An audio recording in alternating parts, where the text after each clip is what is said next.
साथियों, आप सब जानते हैं किसी भी राष्ट्र की फाइनेंशियल फाउंडेशन कितनी मजबूत है, उससे उस राष्ट्र की मजबूती दिखती है। फाइनेंस किसी भी देश की जीवन रेखा होती है। जिस प्रकार हमारे शरीर में रक्त का संचार निरंतर बना रहना चाहिए, उसी प्रकार राष्ट्र की गवर्नेंस और उसकी डिफेंस मशीनरी को सुचारू रूप से चलाने के लिए फाइनेंशियल फ्लो भी उतना ही अनिवार्य है। और रक्षा क्षेत्र के संदर्भ में इस फाइनेंशियल फ्लो को बनाए रखने का काम यदि किसी के द्वारा किया जा रहा है तो आप सबके द्वारा किया जा रहा है।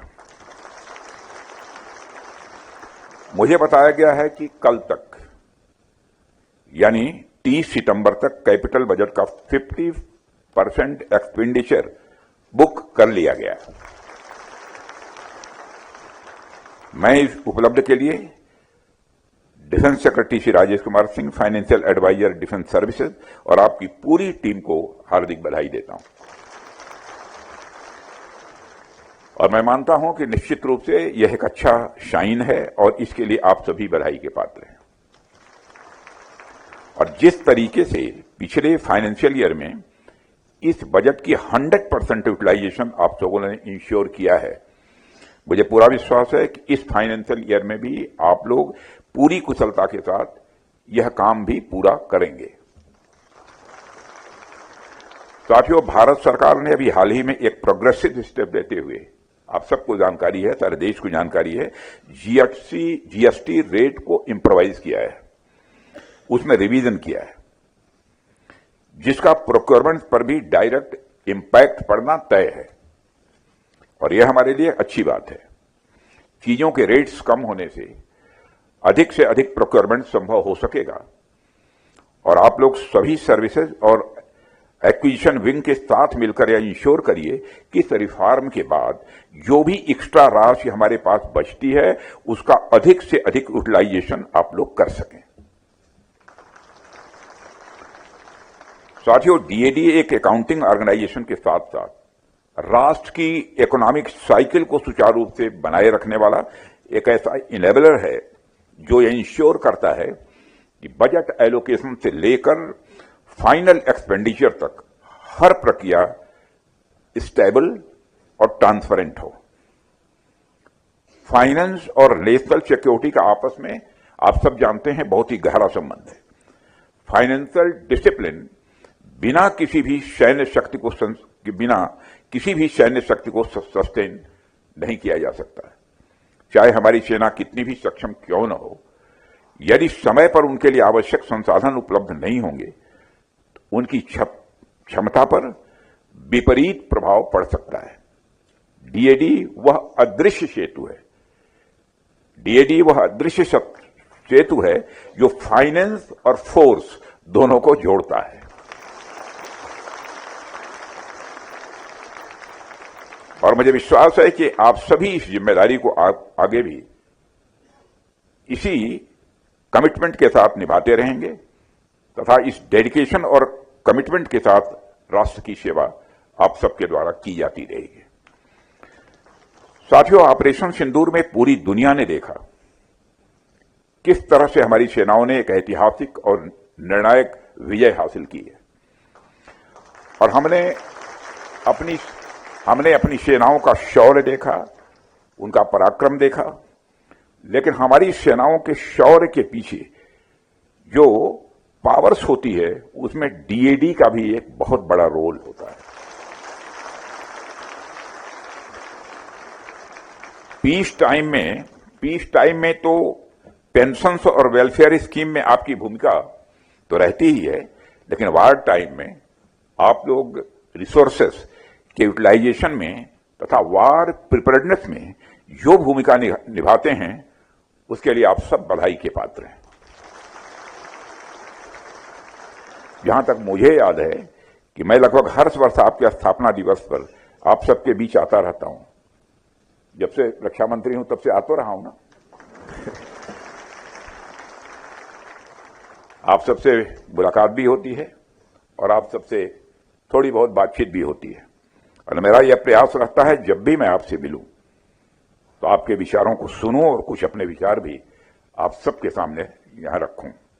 अब मुझे याद आ रहा है कि मैंने पिछले वर्षों में भी कई परफॉर्मेंस ऑडिट की बात की है, कभी मार्केट इंटेलिजेंस की बात की है और कभी फेसलेस ट्रांजैक्शंस की भी बात की है, तो कभी इससे आगे बढ़कर हमारे डिफेंस बजट को इकोनॉमिक्स के एक ब्रांच के रूप में स्टडी करने की भी बात कही है। और मैं जानता हूं कि इनमें से कई सुझावों पर आप सबने काम किया भी है और कई सुझावों पर आप काम कर भी रहे हैं। और इसी क्रम में मैं आपसे आज कुछ और बातें भी करना चाहूंगा और साथ ही ये चाहूंगा भी जहां तक संभव हो आप उन सुझावों के ऊपर विचार करें। विचार करने के लिए मैं कह रहा हूं, उचित लगे तो आगे बढ़िए। साथियों, जिस तरह से हमारे आसपास चीजें बदल रही हैं, उसे देखते हुए रक्षा के क्षेत्र में हमारी रिक्वायरमेंट्स भी बड़ी तेजी से बढ़ रही है। इसलिए रक्षा बजट का भी लगातार विस्तार हो रहा है। आज प्रतिवर्ष चाहे वो एक्विजिशन का बजट हो या फिर सस्टेनेंस का हो या फिर पे, अलाउंसेज और पेंशन्स का, इन सब में हमें लगातार बढ़ोतरी देखने को मिल रही है और जाहिर सी बात है यह बढ़ोतरी आगे भी जारी रहने वाली है। इसके साथ ही यह भी स्वाभाविक है कि जब हमारा बजट बढ़ेगा तो आपका काम भी बढ़ेगा। इसका मतलब यह नहीं कि आपके द्वारा नहीं सोचा जाना चाहिए बजट न बढ़े। बजट बढ़ेगा तो काम भी बढ़ेगा और वो अपने आप में एक चुनौती है। इस चुनौती के अलावा रक्षा मंत्रालय में ईयर ऑफ रिफॉर्म्स के अंतर्गत जो नए बदलाव आ रहे हैं, जो डिफेंस अकाउंट से रिलेटेड हैं, वह बदलाव भी आपके सामने एक चुनौती की तरह खड़े हैं। इसका एक उदाहरण मैं आपको यहां देना चाहूंगा। बीते वर्षों में हमने रिसर्च एंड डेवलपमेंट में अच्छा खासा इन्वेस्टमेंट किया है, लेकिन यह भी एक सच्चाई है कि रिसर्च एंड डेवलपमेंट से जुड़े हुए इन्वेस्टमेंट का जो रिटर्न होता है वह अपने आप में बड़ा अनसर्टेन होता है। इस सच्चाई को स्वीकार करना पड़ेगा। कई बार आप जो इन्वेस्टमेंट करते हैं उसका डायरेक्ट रिटर्न आपको मिल जाता है और कई बार उसका रिटर्न नहीं मिलता है। यह बातें सिर्फ डिफेंस सेक्टर पर ही लागू नहीं होती, बल्कि किसी भी क्षेत्र पर ही लागू नहीं होती, बल्कि किसी भी क्षेत्र में आपका रिसर्च एंड डेवलपमेंट करेंगे तो उसका क्या रिटर्न आपको मिलेगा यह बिल्कुल अनसर्टेन है। लगभग अनसर्टेन नहीं है, बल्कि मैं मानता हूं बिल्कुल अनसर्टेन है। कहा नहीं जा सकता क्या होगा। दूसरी तरफ जिस तरह से मॉडर्न वारफेयर आज टेक्नोलॉजी ओरिएंटेड होता जा रहा है, यह अविश्वसनीय है। आज के युद्ध में नई नई प्रकार की टेक्नोलॉजी ने बड़े स्तर पर एक सरप्राइज एलिमेंट के रूप में काम किया है। यह हमारे लिए भी एक कंसर्निंग सिचुएशन पैदा कर सकती है, क्योंकि यह तो जाहिर सी बात है आज के टाइम पर जो मॉडर्न टेक्नोलॉजी इस वारफेयर में यूज हो रही है वह रिसर्च एंड डेवलपमेंट पर ही बेस्ड है और वर्षों की रिसर्च के बाद उन टेक्नोलॉजीज को डेवलप किया गया है। इसलिए रिसर्च एंड डेवलपमेंट को तो इग्नोर किया ही नहीं जा सकता और हमारे यहां भी स्थितियां ऐसी ही हैं। आईडेक्स हो, टेक्नोलॉजी डेवलपमेंट फंड हो या फिर डीआरडीओ के प्रोजेक्ट्स हो, इन सब के माध्यम से हम टेक्नोलॉजी डेवलपमेंट के लिए ही डेडिकेटेड रूप से काम कर रहे हैं। कहना मैं ये चाहता हूं कि आज के समय में रिसर्च एंड डेवलपमेंट की जो नीड है उसको देखते हुए डीआरडीओ के पास एक बड़ा चैलेंज यह है कि किस प्रकार से वह बजटरी इक्वेशन को बरकरार रखते हुए रिसर्च एंड डेवलपमेंट की फंडिंग को भी फैसिलिटेट करे। वैसे तो आप सब इस दिशा में पहले से ही काम कर रहे हैं, लेकिन आज मैं यह इसलिए बोल रहा हूं क्योंकि अब यह समय की मांग है कि हम भारत में एक ऐसा इनोवेटिव इकोसिस्टम तैयार करें जो research and development based technology को हमारे डिफेंस सेक्टर में बढ़ावा दे।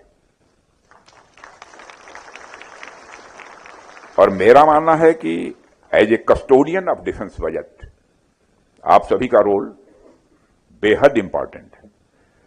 इसलिए आप रिसर्च एंड डेवलपमेंट को फैसिलिटेट करने की दिशा में जरूर विचार विमर्श करें। साथियों, अभी कल ही मैंने ट्राई सर्विसेज सेमिनार में 3 सेनाओं के बीच ज्वाइंटनेस और इंटीग्रेशन को लेकर हमारी सेनाओं और रक्षा मंत्रालय के अधिकारियों से बातचीत की है। आज मैं डिफेंस अकाउंट्स डिपार्टमेंट के इस महत्वपूर्ण इवेंट में आप सबके बीच यहां मौजूद हूं, तो ज्वाइंटनेस को लेकर मैं आप लोगों के सामने भी अपनी कुछ अपेक्षाएं हैं, हमारी जो आपसे एक्सपेक्टेशंस हैं वो मैं रखना चाहता हूं। डिफेंस अकाउंट्स डिपार्टमेंट एक ऐसा डिपार्टमेंट है जिसकी पहुंच तीनों सर्विसेज के फील्ड लेवल फॉर्मेशन से लेकर हेडक्वार्टर्स लेवल तक है। तीनों सेनाओं की रिक्वायरमेंट्स को आप भली भांति समझते हैं।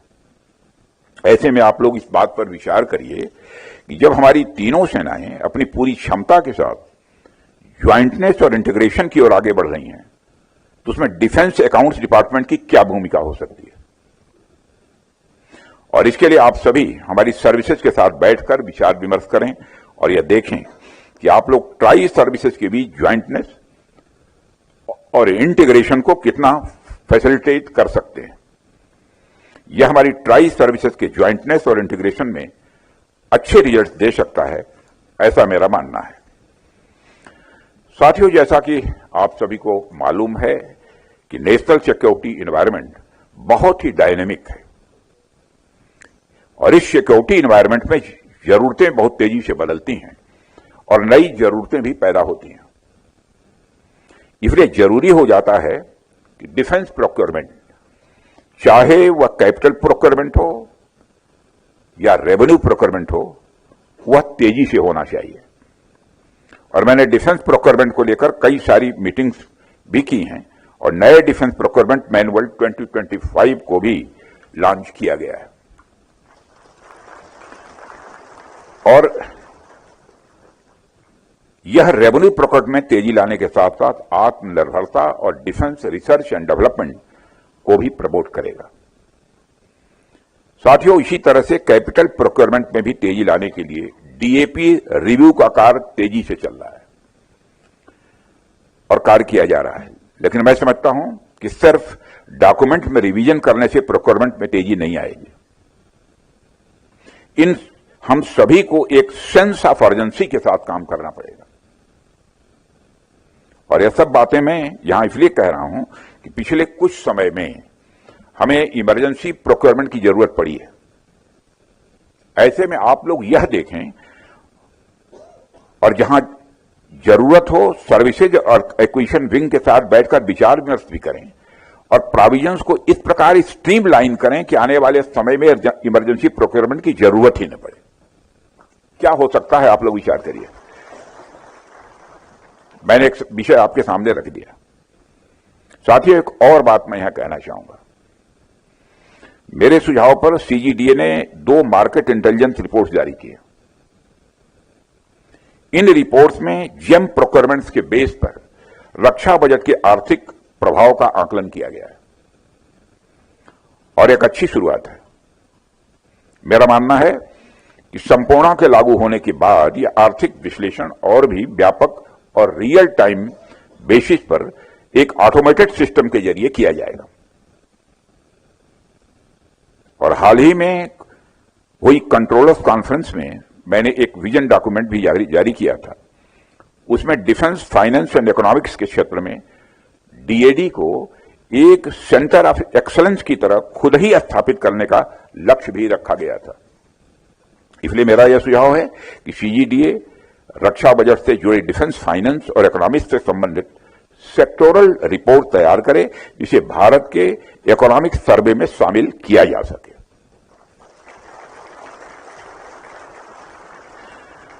साथियों, चूंकि डिफेंस अकाउंट्स डिपार्टमेंट को centre of excellence for defence, finance and economics बनाने का विजन डॉक्यूमेंट पहले ही जारी किया जा चुका है। इसलिए मैं चाहूंगा कि सीजीडीए इसका एक पूरी एक्शन प्लान भी तैयार करें ताकि इस विजन डॉक्यूमेंट को सही मायनों में लागू किया जा सके। और साथियों, मुझे लगता है कि आपको सिर्फ ऑफिस में बैठकर ही फाइनेंशियल रूल्स को नहीं देखना चाहिए, बल्कि आप यह भी देखें कि वे फाइनेंशियल रूल्स कहां अप्लाई होते हैं, किन सोल्जर्स के लिए अप्लाई होते हैं और किस बॉर्डर की सिक्योरिटी के लिए अप्लाई होते हैं। वहां पर भी यदि ग्राउंड पर जाकर आप चीजों को देखें कि हमारे सोल्जर्स कितनी कठिन परिस्थितियों में काम करते हैं। इससे आपको अपनी फाइनेंशियल एडवाइस देते समय ग्राउंड सिचुएशन और मार्केट एनवायरनमेंट की भी अवेयरनेस रहेगी और साथ ही आपको फाइनेंशियल वर्क का इंपैक्ट और ज्यादा रहेगा। साथियों, मैं भली भांति जानता हूं कि आप सभी जिस क्षेत्र में यहां काम कर रहे हैं वह बड़ा कॉम्प्लेक्स है और आपका कार्य एक ऐसी जिम्मेदारी है जो सीधे सीधे हमारी नेशनल सिक्योरिटी और हमारे सैनिकों के मनोबल से जुड़ा हुआ है। कई बार परिस्थितियां ऐसी हो जाती हैं जब आपको एक ही समय में दो बिल्कुल अलग अलग जिम्मेदारियों का निर्वहन भी करना पड़ता है। एक और आपको फाइनेंशियल रूल्स एंड रेगुलेशन का सख्ती से पालन करना होता है और यह आवश्यक भी है क्योंकि राष्ट्र की संपत्ति का हर एक पैसा जनता की गाढ़ी कमाई का है और उसका सही सही उपयोग सुनिश्चित करना मैं समझता हूं कि हम सभी की जिम्मेदारी भी है और हम सभी की जवाबदेही भी है। वहीं दूसरी ओर ऑपरेशनल रेडीनेस यानी हमारी सेनाओं की तत्परता और उनकी कैपेबिलिटी को बढ़ाते रहना भी उतना ही महत्वपूर्ण है। कभी कभी यह दोनों बातें कंट्राडिक्टरी लगती हैं। कई बार यह लग सकता है कि रूल्स और जिम्मेदारियों के बीच टकराव हो रहा है, लेकिन साथियों मेरा अपना अनुभव यही कहता है कि यह कंट्राडिक्शन केवल ऊपरी तौर पर दिखने वाला भ्रम है। यदि हम सही सोच और कोऑर्डिनेशन के साथ काम करें, नियमों का पालन करते हुए भी हमारी सेनाओं की आवश्यकताओं को समय पर पूरा किया जा सकता है। यही बैलेंस हमारे कार्य का मैं मानता हूं सबसे इंपॉर्टेंट फैक्टर है और जब यह संतुलन साध लिया जाता है तब चाहे कितनी भी बड़ी चुनौती क्यों ना आ जाए, हम उसे न केवल पार कर सकते हैं बल्कि उससे और भी मजबूत बनकर हम निकल सकते हैं। साथियों, जब हम किसी भी पद पर होते हैं, चाहे वो पद कोई छोटा बड़ा नहीं होता, चाहे पद जैसा भी हो। वैसा मैं कोई बड़े पद पर नहीं हूं, एक दायित्व मैं निभा रहा हूं, एक दायित्व आप निभा रहे हैं, बहुत सारे दायित्व ये निभा रहे हैं। कोई छोटा बड़ा नहीं है, कोई छोटा बड़ा नहीं होता और हमें अनेक प्रकार की चुनौतियों का सामना करना पड़ता है जब हम अपने दायित्व को निभाते हैं। कभी कभी रिसोर्सेस की कमी होती है, संसाधनों की कमी होती है, कभी अचानक परिस्थितियां बदल जाती हैं, कभी ह्यूमन एरर्स तो कभी कभी एक्सटर्नल प्रेशर भी। यह सभी जीवन का यह हिस्सा है, हमें यह भी मानना चाहिए। मैं स्वयं सार्वजनिक जीवन में लंबे समय से काम कर रहा हूं और इस दौरान मैंने कई सारी जिम्मेदारियों का निर्वाह किया है, कभी संगठन में तो कभी सरकार में, चाहे स्टेट गवर्नमेंट हो या सेंट्रल गवर्नमेंट हो। मेरे इतने लंबे अनुभव की समरी यही है कि कठिनाइयां और चुनौतियां यह जीवन का हिस्सा है, जीवन का अंग है। चुनौतियों से भागना या उन्हें टालना किसी समस्या का समाधान नहीं है। समाधान तब होता है जब हम चुनौती का सामना सीना तान कर करें।